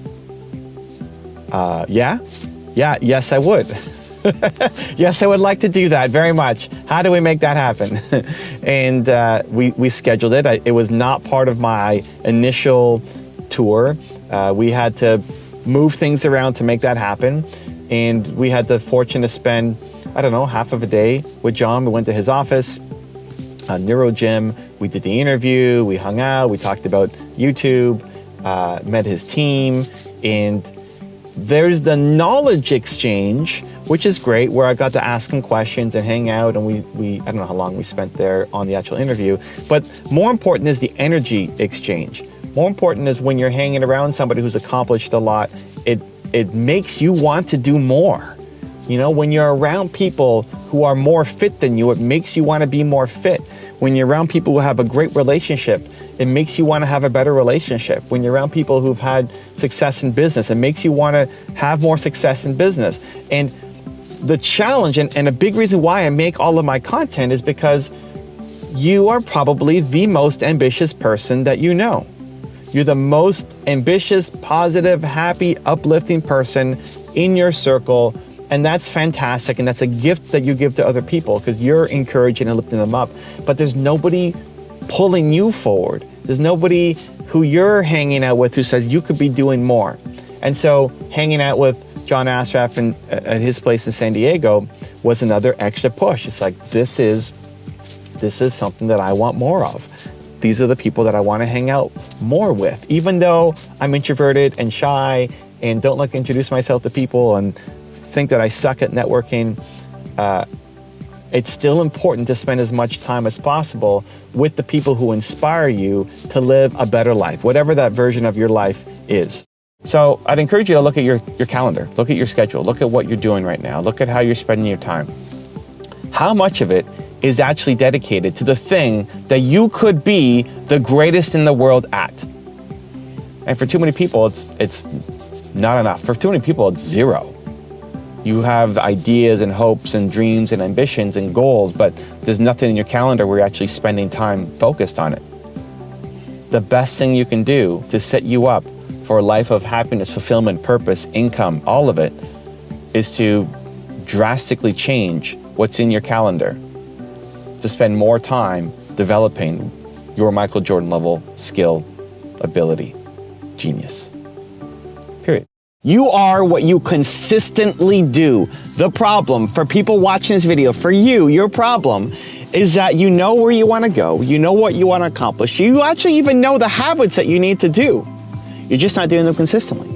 You get motivated, you get inspired, you get pumped up, something happens in your life that then makes you want to go and drive further, harder, faster, let's go, and then you fall off the track.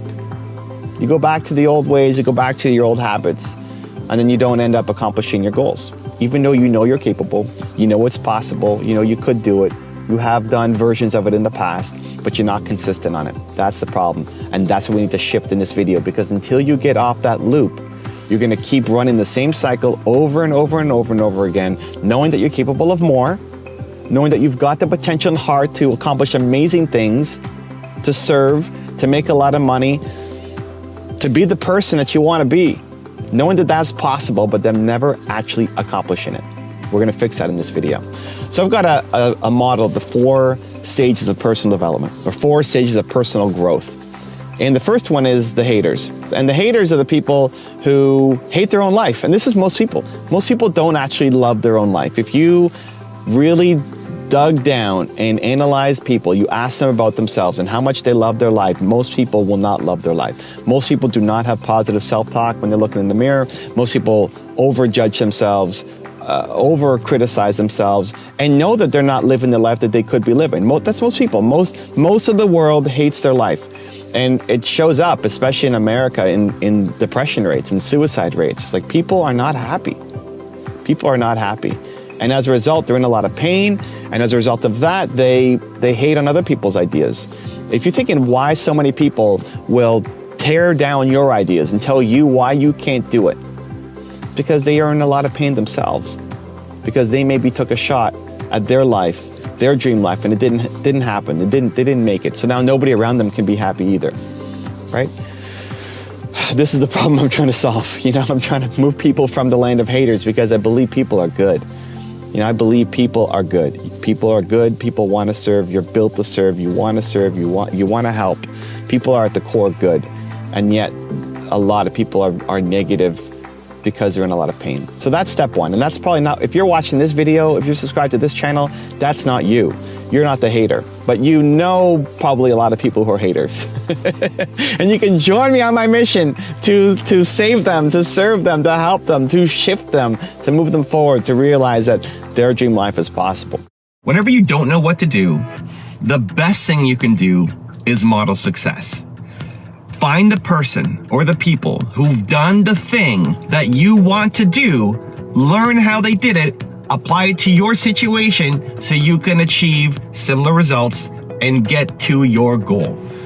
Otherwise, you're constantly bouncing around between idea to idea to idea to idea, constantly trial and error, trial and error, trial and error, and you might run out of time, and it might actually get too late. Where if you can model success, the biggest shortcut to success is to model. Find the people who've done it, understand how they did it, apply it to your life. This is the thing that changed my life. I quit on my business partner. I was 19 years old, maybe 20 at that point. I quit on my business partner. I was just tired of things not working. I was tired of the business being so slow and sluggish and not getting results and making no money. I was tired of it. Everything before that I applied myself to, I got a result. And here I was trying every day, showing up to the same place, showing up to my business partner's living room every day, working from his dining room table every day, and just not getting results. And I was tired of it, so I quit.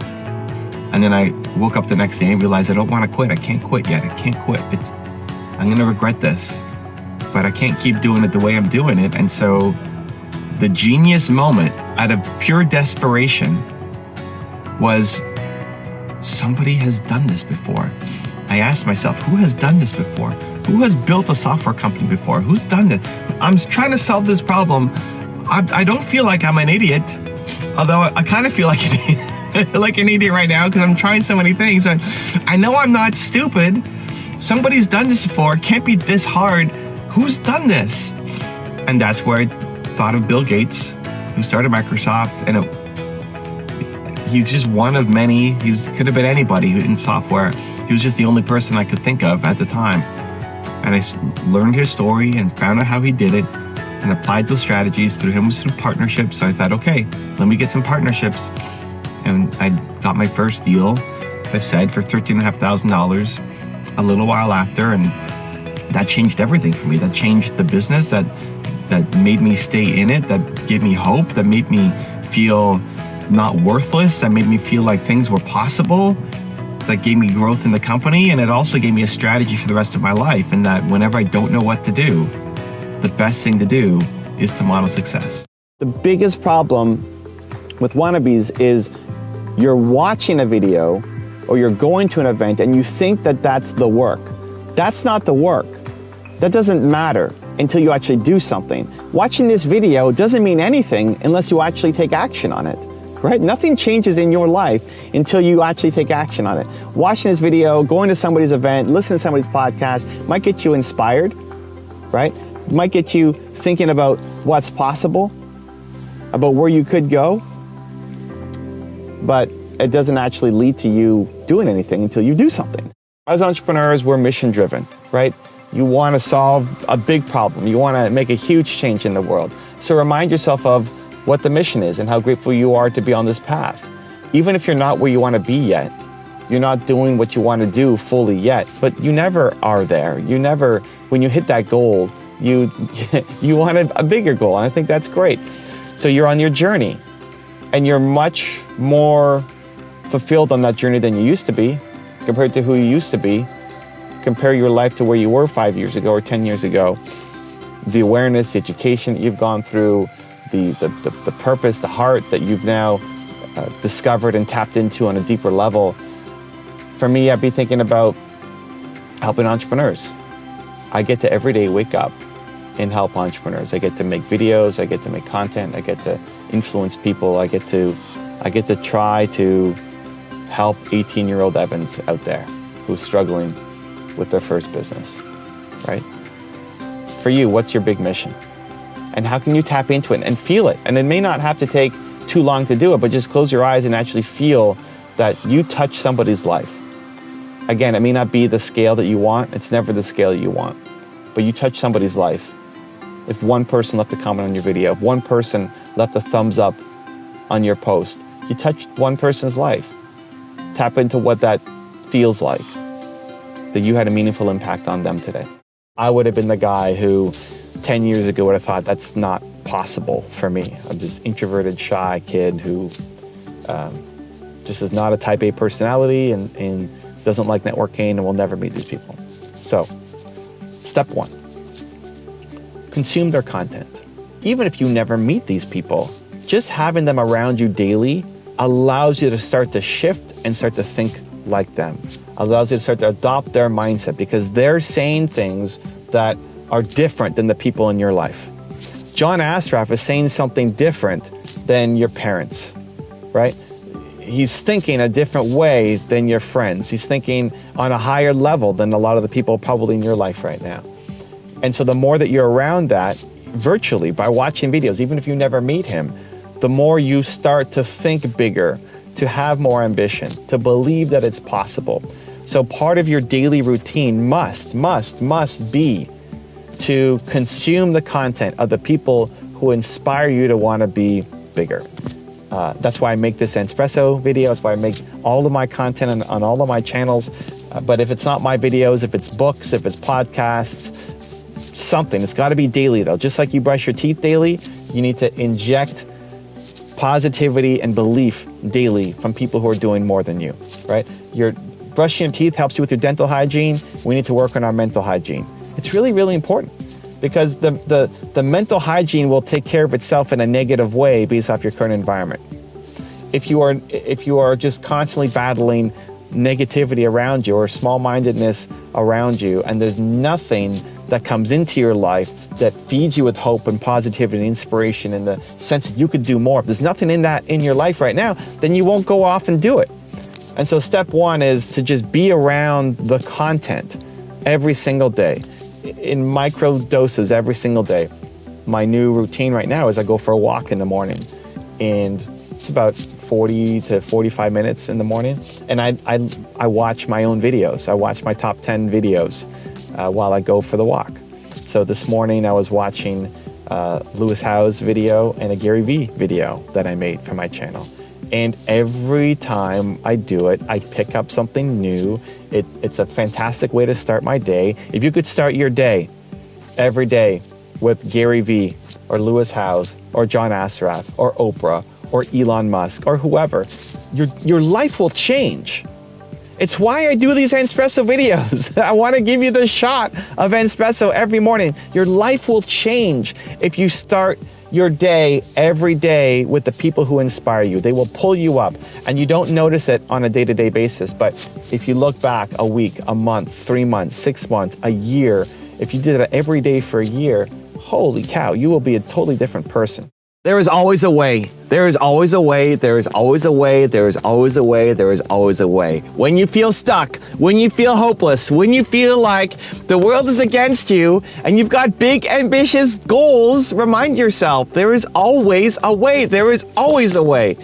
Entrepreneurship is always about how resourceful you are instead of the lack of resources. This is where people get caught up. You wish you had more money, you wish you had a different education, you wish you had different parents, you wish you lived in a different country. You're so focused on the things that are not going right in your life instead of focusing on what can I do with what I do have. There is always a way.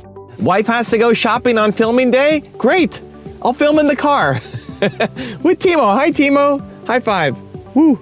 Good boy. He's so cute.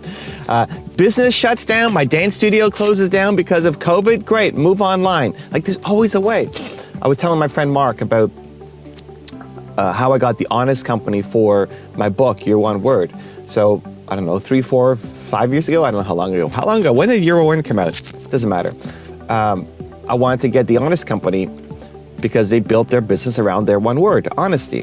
And they were, $100 million plus company, wanted to interview them. There was only one big problem. I didn't know them. I had no connection in. And I wrote in and I didn't hear back. And I really, really wanted the company. So there's always a way. Remind yourself, there's always a way. So what I did was I wrote to TechCrunch. And TechCrunch at the time was the biggest blog / website / news site for the tech industry. And I said, hey, I messaged the managing editor, who I did not know either, right? Just cold out of the blue, said, hey, I'm writing a book and I'd love to do an interview with the Honest Company. And if I did an interview with the Honest Company, would you publish it? And we're gonna talk about these topics. And he said, yes. I just interviewed the managing editor out of the blue and he said, yes.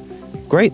Now I can go back to the Honest Company and say, hey, I want to do an interview with you for my book and for TechCrunch.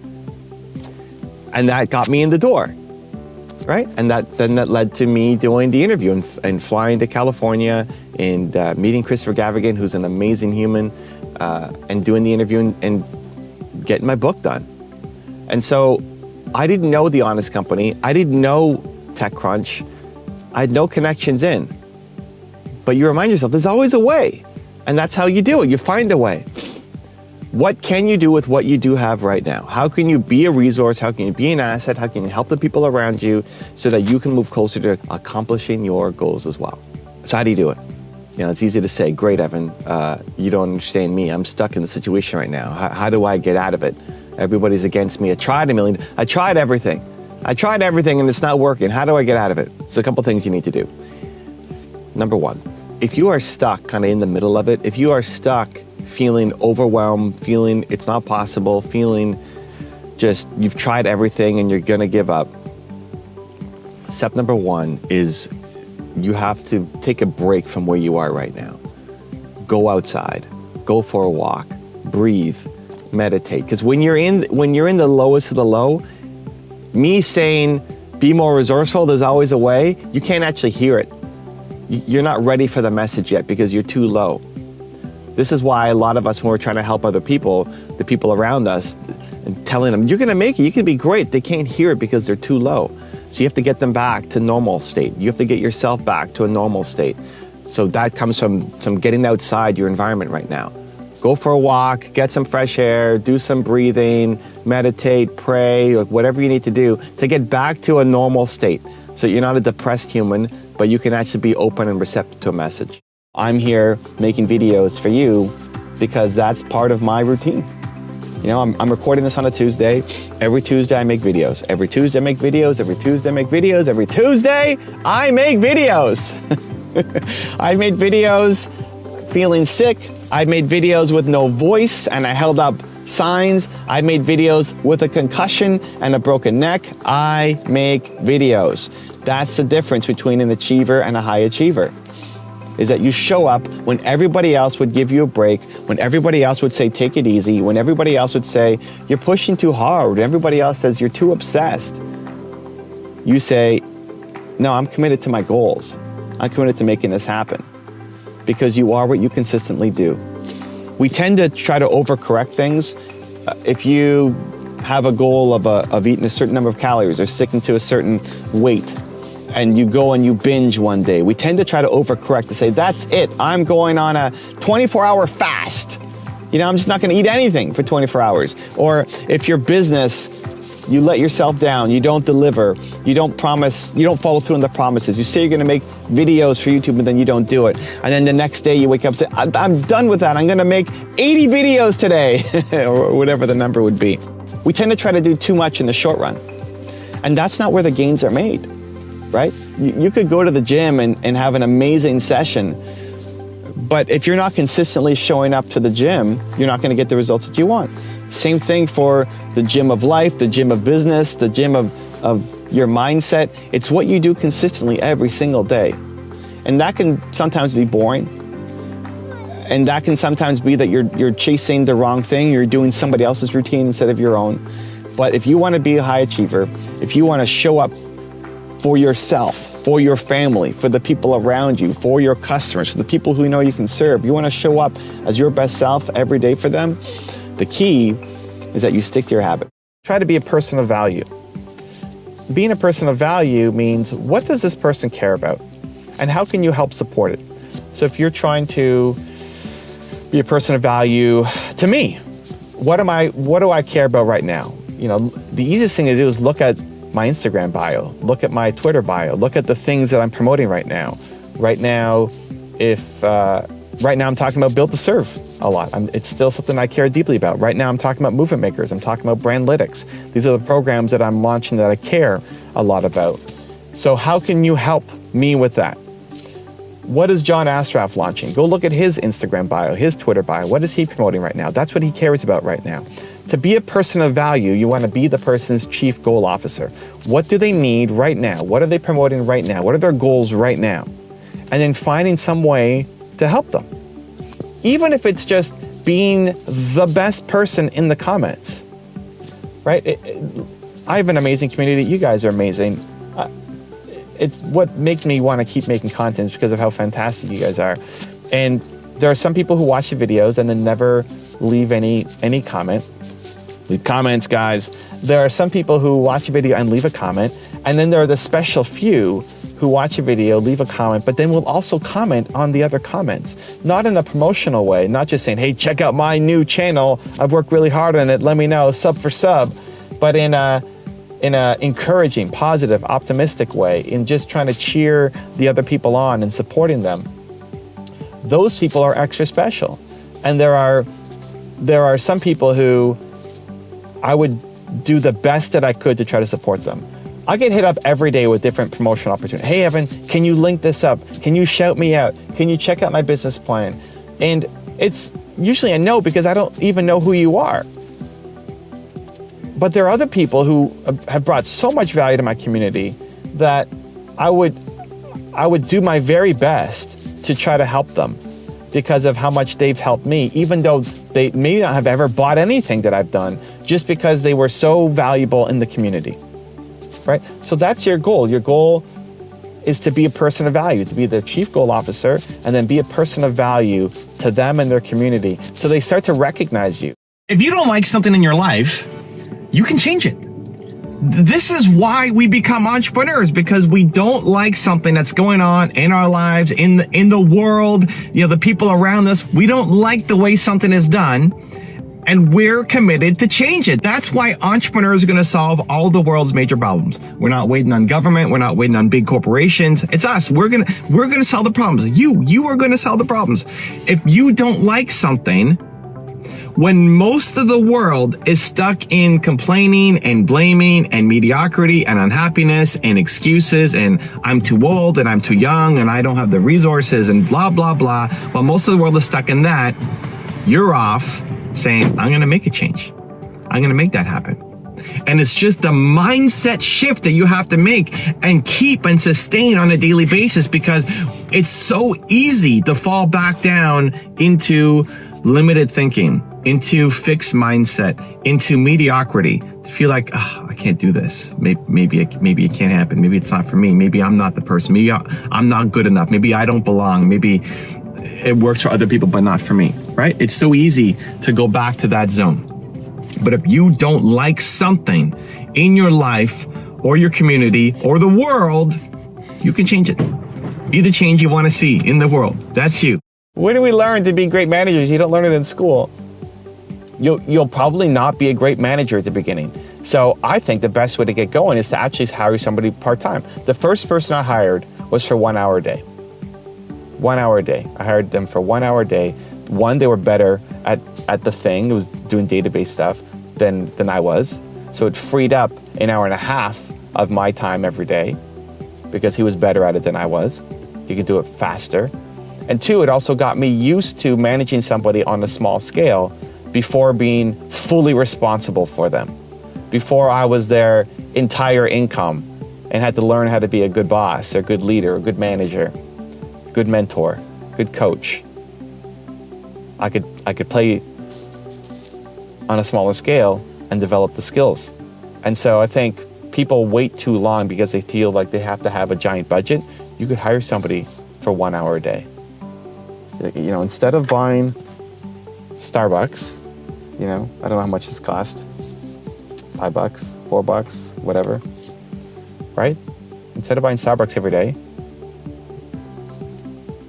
you get 2 coffees, that's $8 to $10. You hire somebody for $10 an hour to do that thing for you. 1 hour a day, that frees up your time to go do other things. So I want you to start being more resourceful, to try to find other ways through, instead of thinking, I'm by myself, I'm all alone, I can't do it. There's a famous expression that goes, if you want to go fast, go alone. If you want to go far, go together. You have to build a team.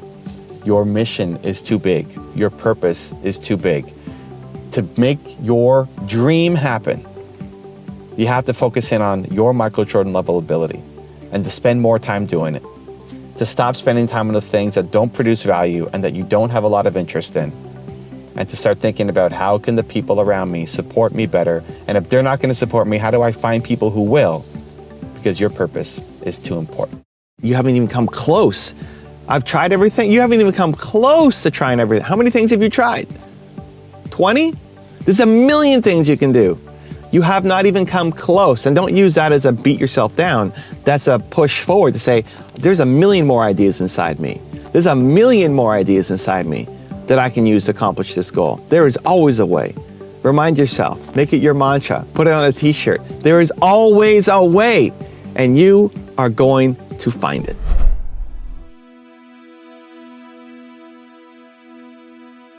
Because you made it this far in a video, I want to celebrate you.